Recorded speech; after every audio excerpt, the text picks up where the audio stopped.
అందరికీ praise the lord.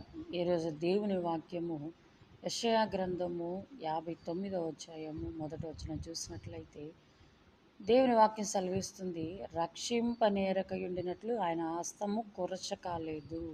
ప్రిలారా, చాలామంది అనుకుంటారు, దేవుడు అనేవాడు ఉన్నాడా, ఉంటే మాకు ఈ కష్టాలు ఎందుకు, ఈ శోధనలు ఎందుకు, ఈ బాధ ఎందుకు అనని చాలామంది దేవుని మీద నిందలేస్తూ ఉంటారు.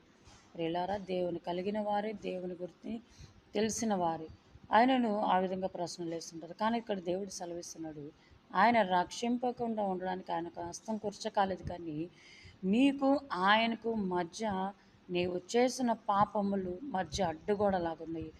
ఆయన నువ్వు అడిగినప్పుడే ఆశీర్వాదం నీ జీవితంలోనికి అనుమతించాడు, కానీ నీవు చేసిన పాపం అనే గోడ నీకు ఆయనకు మధ్య అడ్డుగోడగా ఉండి ఆ దీవెనను రానివ్వకుండా చేస్తుంది.